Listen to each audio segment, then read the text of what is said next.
Let's look now at an application of our strongly connected components algorithm. We're going to look at the satisfiability problem, also known as the SAT problem. This problem is going to play a central role later in our study of NP completeness. Let's start with some terminology. We're going to be looking at Boolean formulas. We're going to have n variables, x1, x2, up to xn. It's a Boolean formula, so these variables are going to take true or false. There are 2 times n literals. These refer to the positive and negative forms of the variables, x1 and x1 bar, x2 and x2 complement, and so on up to xn and xn complement. Our formulas are going to be composed of nots, ands, and ors, and we'll use the notation, this symbol for the and this symbol for the or. Personally, to help myself remember, I noticed that this one looks kind of like an A. Now we're going to look at formulas in CNF. This is conjunctive normal form. Let me tell you what that is. The formula will be composed of several clauses. Each clause is the or of several literals. For example, x3 or x5 bar or x1 bar or x2. That's a clause. In order to satisfy that clause, I either set x3 to be true, x5 to be false, x1 to be false, or x2 to be true. Finally, to construct a formula in CNF, we're going to take the and of m clauses. Here's an example of a formula in CNF. It has 4 clauses. Each clause is the or of some literals. Some are of size 1. So this is a unit clause. There's a clause of size 2, clause of size 4, clause of size 2. And then we take the and of these clauses. So in order to satisfy this formula, we have to satisfy at least one literal in every clause. For example, for this formula, if I set x1 to be false, x2 to be true, and x3 to be false, then it doesn't matter the setting for x4 and x5, I satisfy this formula. Plugging in x1 to be false, that satisfies this clause. x1 to be false satisfies this clause as well. x2 to be true satisfies this clause. And x3 to be false satisfies this clause. So all the clauses are satisfied, so the and of these clauses is satisfied. So the formula itself is satisfied. So this formula evaluates to true for this assignment of the true-false to the variables. Now, any formula can be converted into a CNF form, but the size of the formula may blow up. Now let's go ahead and precisely define the SAT problem. Now the input to the SAT problem is a formula f in conjunctive normal form, which is composed of n variables, x1 through xn, and m clauses. The output is a satisfying assignment if one exists. This is an assignment of true or false to each of the variables, so that the formula evaluates to true. Now, if there is no satisfying assignment, no assignment where the formula evaluates to true, then we output no. Now, here's an example of a SAT input. The formula f is x1 bar or x2 bar or x3 and x2 or x3 and x3 bar or x1 bar and x3 bar. To make sure you understand this problem, why don't you go ahead and specify the output for this input. Either give a satisfying assignment if one exists, or output no. A satisfying assignment for this formula is the assignment which sets x1 to be false, x2 to be true, x3 to be false. x1 to be false satisfies this clause. x2 to be true satisfies this clause. x3 to be false satisfies this clause and this clause. Now we're going to look at a restricted form of the SAT problem called K-SAT. For example, for 3-SAT, the input is going to be a formula in CNF with n variables and m clauses, but now all the clauses are of size at most 3, or k in general. Now the size of a clause is the number of literals in it. So this formula is an example of a 3-SAT formula. Actually, it's an example of a K-SAT formula for all k at least 3. Now what we're going to see later is that SAT problem is NP complete, and for every k at least 3, we'll see that the K-SAT problem is NP complete. So 3-SAT is NP complete, 4-SAT is NP complete, and so on. But what we're going to see now is a polynomial time algorithm for 2-SAT. So there's a very interesting dichotomy. For 2-SAT, there's a polynomial time algorithm, and we're going to solve it using our strongly connected components algorithm. And then when k is at least 3, so 3-SAT is NP complete. So let's dive into our algorithm for 2-SAT. Consider input f for a 2-SAT problem. Here's an example input for 2-SAT. This consists of 4 variables, x1, x2, x3, x4, and it has 5 clauses. Now I want to simplify the input to our two-stat problem. In particular, I want to remove unit clauses. What's a unit clause? This is an example of a unit clause right here. This is a clause with exactly one literal in it. Now how can I remove it? Well, in order to satisfy this formula, I know that I have to satisfy this clause. In order to satisfy this clause, there's only one way. I have to set x1 to be false. So I might as well go ahead and set x1 to be false. And the resulting formula will be true, satisfiable if and only if the original formula was satisfiable. So here's the basic procedure for eliminating unit clauses.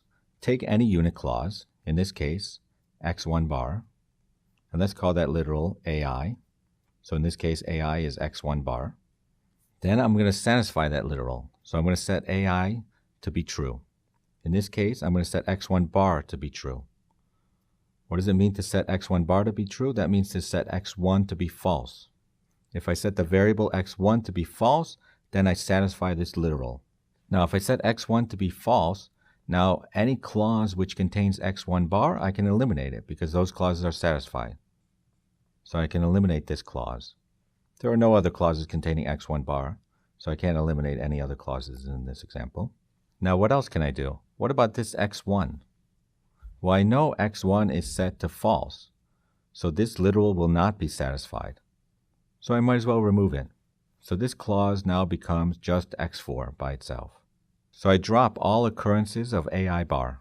Then this formula then reduces to x3 or x2 bar, that's from the first clause, and x4, that's from the third clause, and x4 bar or x2 from the fourth clause, and x3 bar or x4 from the last clause. The third clause got reduced, and the second clause got eliminated.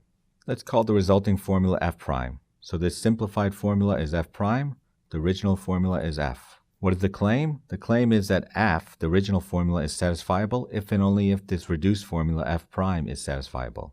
Then what can I do? Well, now I can take this simplified formula f prime, and again there's another unit clause which got formed, and now I can set x4 to be true, and then I can simplify the formula and I can keep going.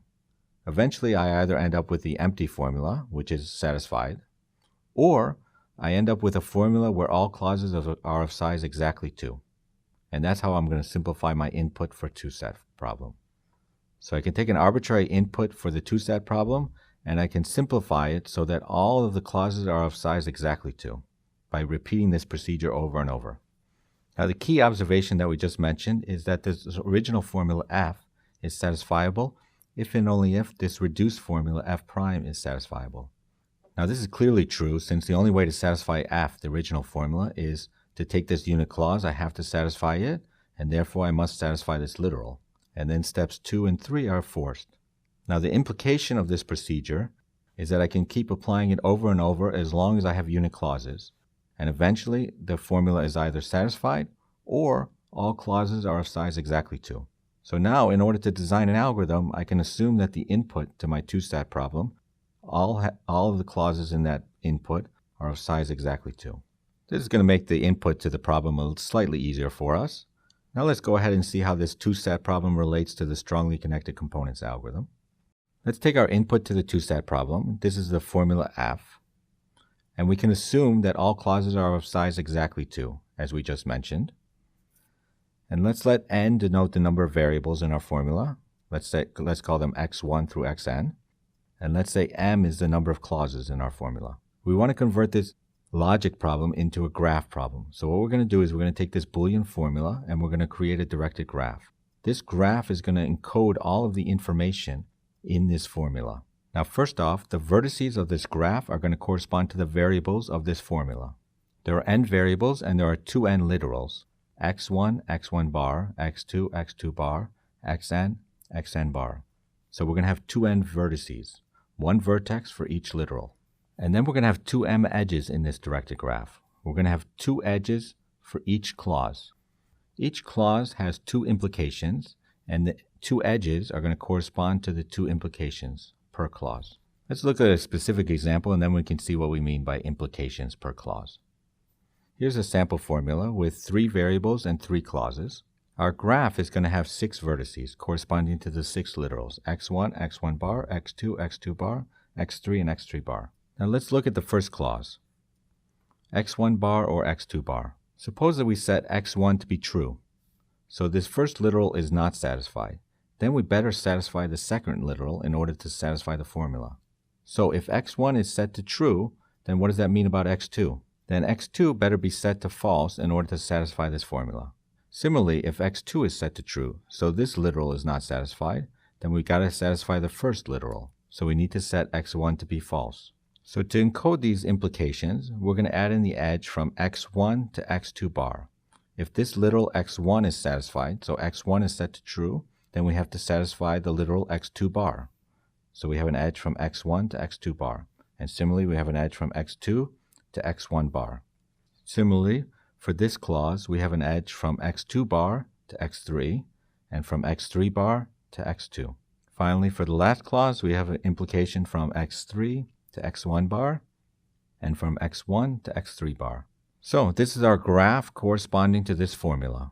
And in general, if we have a clause which has literals alpha and beta, so we have alpha or beta is the clause, then we're going to have the edges from alpha bar to beta, because if we don't satisfy alpha, then we have to satisfy beta, and we're going to have the other edges from beta bar to alpha. Now here's our specific two-set example from earlier, and here's the graph corresponding to this Boolean formula. Let's take a look at this graph and explore some properties of it. Here's a particular path which is quite interesting. We go from x1, we follow this edge to x2 bar, to x3, and then we can follow it to x1 bar. So we have this path which goes from x1 and ends up at x1 bar. Now this is a path of implications. Each edge is an implication. So if we follow those implications out, so if we set x1 to be true, we satisfy this literal, then we're going to have to satisfy this literal. How do we satisfy this literal? By setting x1 to be false. So if we set x1 to be true, then in order to satisfy the formula, we have to set x1 to be false. That's clearly a contradiction. So there's no way we can satisfy the formula by setting x1 to be true. Now what happens if we set x1 to be false? Well, there are no edges out of x1 bar. So there are no implications from setting x1 to be false. So it might be okay, we don't know. We have to proceed with the other variables. All we know is that because there's a path from x1 to x1 bar, then clearly we cannot set x1 to be true. Now what if there was a path from x1 to x1 bar and from x1 bar to x1? Then we know that we can't set x1 to be true because that would lead to a contradiction. And we can't set x1 to be false because that would lead to a contradiction. So there's no valid setting of x1. There's no setting of x1 which leads to a satisfying assignment. Therefore, we can conclude that f is not satisfiable. Now we saw that if there's a path from x1 to x1 bar, then we can't set x1 to be true. We cannot satisfy the formula by setting x1 to be true. Similarly, suppose there's a path from x1 bar to x1. Then we know that we can't set x1 to be false. So now suppose that there's a path from x1 to x1 bar, and also there's a path from x1 bar to x1. Then what do we know about f? Well, we know we can't set x1 to be true, and we know that we can't set x1 to be false. So in fact, there's no way to satisfy the formula f. What does this mean about the graph? If there's a path from x1 to x1 bar and from x1 bar to x1, that means that these two vertices are in the same strongly connected component. They're strongly connected with each other, so they're in the same SCC. So if this literal and its negation are in the same SCC, then this formula is not satisfiable. And if this is true for any variable, the positive literal xi and xi bar are in the same SCC, then the formula is not satisfiable. What we're going to see is that if this is not true, so for every variable, the literal and its negation are in different SCCs, so they never lie in the same SCC, then in fact we're going to find a satisfying assignment. So we're going to prove it's satisfiable by finding a satisfying assignment. Now let's formalize what we just said. If for some I, xi, the positive literal and the negative literal xi bar, are both in the same SCC, so these two literals are strongly connected with each other, then the formula is not satisfiable. We just saw why this is true, because if we set xi to be true, then we get a contradiction because we have to set xi to be false. And if we set xi to be false, then we get a contradiction because that leads to xi being true. Now suppose this is not the case. For every I, xi and xi bar are in different SCCs. Now in this case, f is satisfiable. So if for every I, xi and xi bar are in different strongly connected components, then f is satisfiable.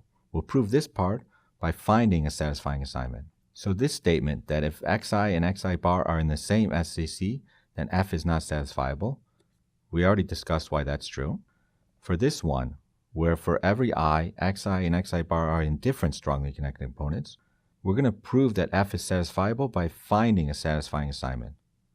So we're going to construct an algorithm which is going to find a satisfying assignment, and therefore we're going to prove that f is satisfiable by actually satisfying this f. Let's go ahead and construct the algorithm. So we're going to assume that for every I, xi and xi bar are in different strongly connected components, and we're going to use that fact to construct a satisfying assignment for f.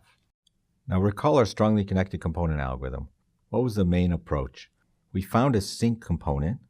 We marked those vertices in this sink SCC, and then we removed that sink SCC and recursed on the remainder graph. What are we going to do here? We're going to do a similar approach. We're going to find a sink SCC. We're going to do an assignment for that sink SCC, and then we're going to rip it out and work on the remainder graph. So we're going to find a sink strongly connected component. Let's call it S. As an example, here's a sink SCC. It contains x3 bar and x1. They have edges coming in and no edges going out. Now, should we set these literals to be true or false? Well, we should set them to be true. Why? Well, let's consider this edge. Suppose the head of the edge is x2. Now, if later in the algorithm we set x2 to be true, then this implication says that we have to set x3 to be false. So we have to satisfy this literal. So if we want to rip out this component and not worry about it again, then we better satisfy all these literals, which means setting x3 to be false in this case, and x1 to be true in this case. So this is what we're going to do. We're going to go ahead and set this component to be true, which means we're going to satisfy all the literals in S. So in this case, we set x3 bar to be satisfied, which means we set x3 to be false. And we want to satisfy x1, so we set x1 to be true. Now there are no outgoing edges, so there are no implications that we have to follow because of this setting. There are incoming edges, but we've satisfied all of these literals. Therefore, any incoming edges, the later assignment, which may imply this implication, we don't have to worry about because we've already satisfied the tail of this implication. So what can we do? We can rip out this component and work on the remainder of the graph. So we're going to remove this component and repeat the procedure on the remainder of the graph. But there's one problem. What about the complement of this set? What about x3 and x1 bar? By satisfying this literal x3 bar, we've not satisfied x3, and we've not satisfied x1 bar. So maybe there are edges into x3 and x1 bar, and we've not satisfied these, and later we're going to have to follow this edge of implication, and we're going to have to set x3 to be satisfied, which means we're going to have a contradiction. We're going to have a problem. Now what would be great is if this complement set, S bar, is a source SCC. If this set S bar is a source SCC, then what do we know? Then we know it has no incoming edges. Now it's safe to set S bar to false because there's no incoming edges. And since we set it to false, we don't have to worry about any implications coming out of this set. It's a source SCC. So there are edges coming out, but we don't have to follow those implications because we only have to follow those implications if the head of the edge is set to true. But the head of the edge is set to false, so we don't have to follow the out edges, and there are no incoming edges, so it's safe to set it to false. So that's going to be the key. If we take a sink SCC, then that sink we want to set to true, but then we have to worry about its complement. The key is that the complement set is going to be a source. So what do we want to do for a source? We're going to set the source to be false. Now the previous idea we just discussed takes a sink SCC and it satisfies that sink component. And then the issues come in by worrying about the complement of that set. Let's look at the reverse idea. Instead of taking a sink strongly connected component, let's take a source SCC. Let's call it S prime. So we have this source component containing x4 and x2 bar. Now it's a source, so it has no edges coming in, it only has edges coming out. Now for a sink component, we wanted to set it to true.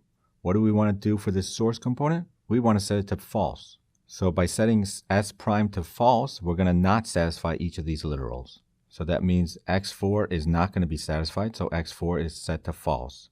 x2 bar is not satisfied. That means that x2 is set to true.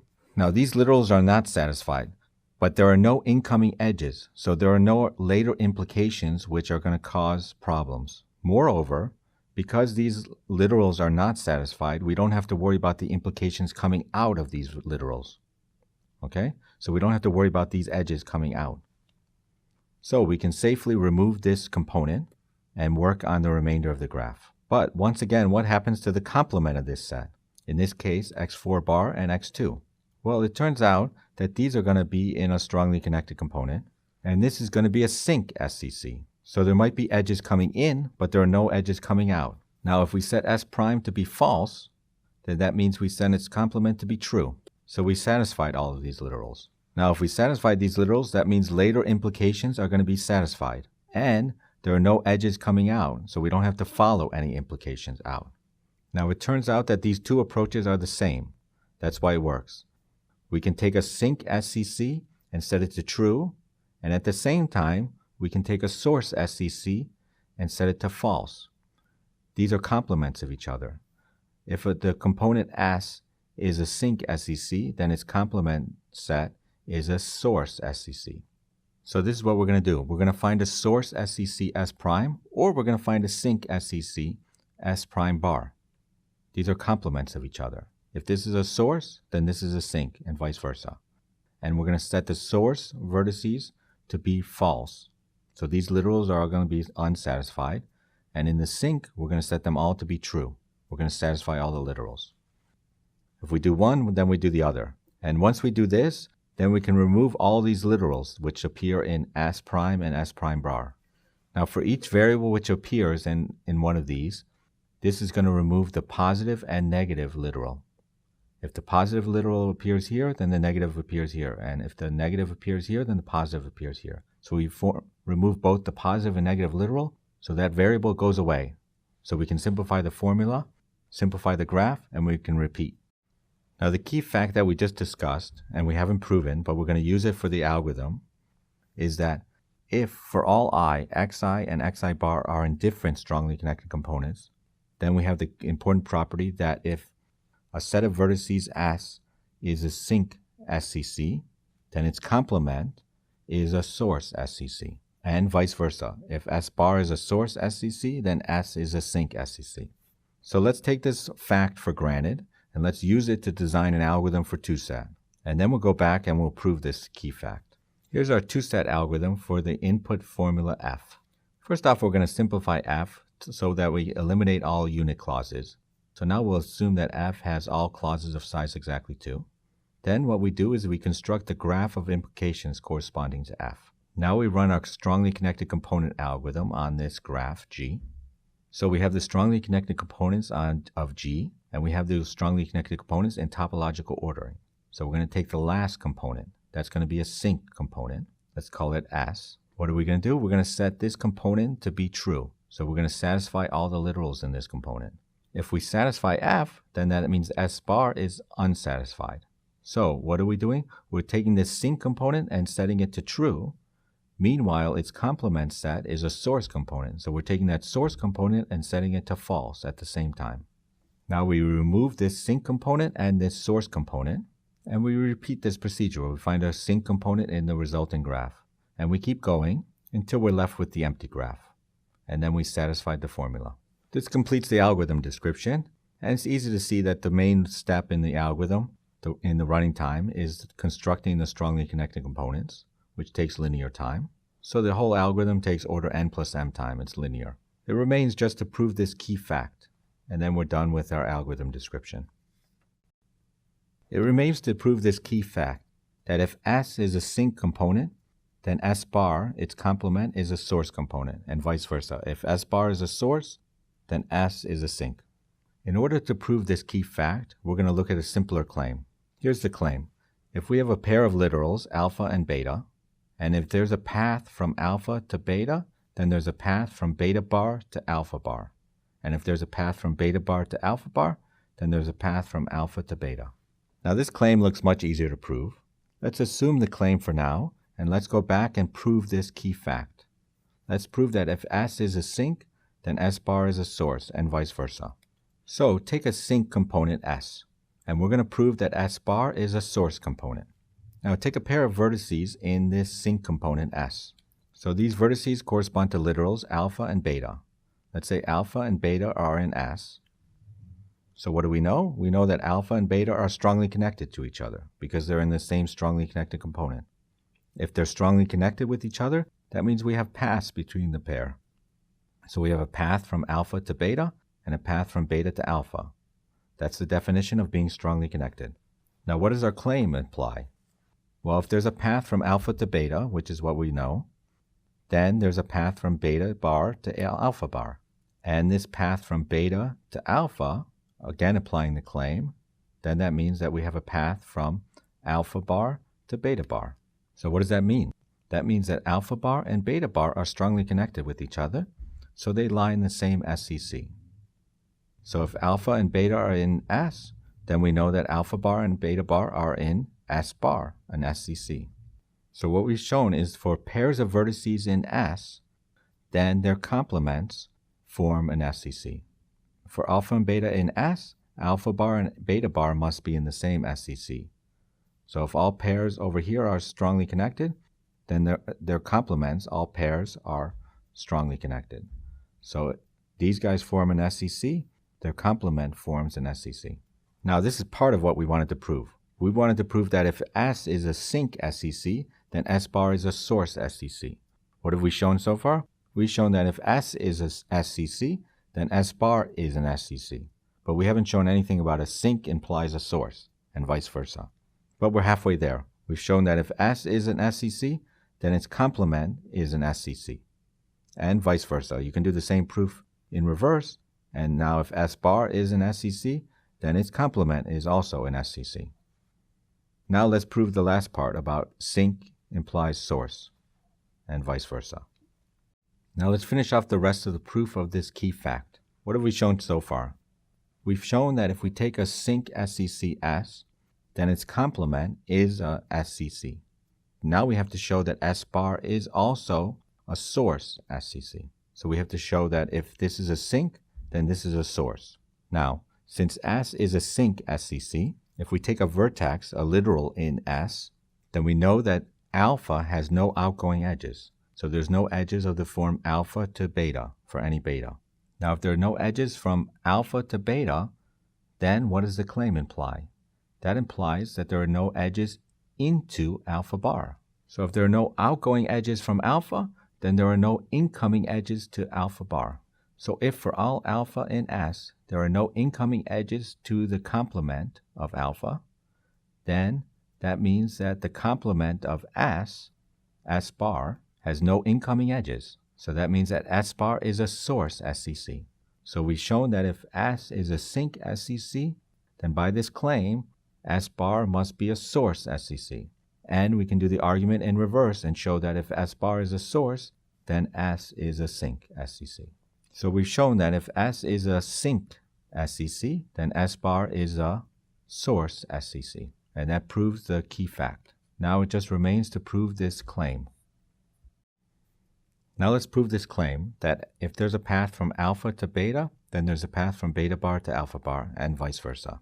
So let's take a path from alpha to beta, and let's construct a path from beta bar to alpha bar. Let's give some notation for the vertices along this path from alpha to beta. So let's say this path from alpha to beta goes along gamma naught to gamma 1, and so on up to gamma L. So it starts at alpha, so gamma naught is alpha, and gamma L is beta. Now let's take one of these edges. Let's look at the edge from gamma 1 to gamma 2. How do we get an edge from gamma 1 to gamma 2? Well, this edge from gamma 1 to gamma 2 comes from this clause, gamma 1 bar or gamma 2. Now every clause has two edges, which it implies. This is one of the edges. What's the other edge? The other edge we get, the other implication, is gamma 2 bar implies gamma 1 bar. Similarly, if we look at this edge, gamma naught to gamma 1, we're going to see that there's also an edge from gamma 1 bar to gamma 0 bar. And if we look along this part of the path, we're going to see that we get a path from gamma L bar all the way over to gamma 0 bar. What is gamma L bar? This is beta bar. And what is gamma 0 bar? It's alpha bar. So what we've shown is that if there's a path from alpha to beta, then there must be a path from beta bar to alpha bar. And that's what we wanted to prove. We wanted to prove that if there's a path from alpha to beta, then we can show that there's a path from beta bar to alpha bar. And then we can apply the same argument in reverse, and we can show that if there's a path from beta bar to alpha bar, then there's a path from alpha to beta. That proves the claim, and that completes the proof of correctness of our algorithm. So we've completed the argument for the linear time algorithm for 2-SAT.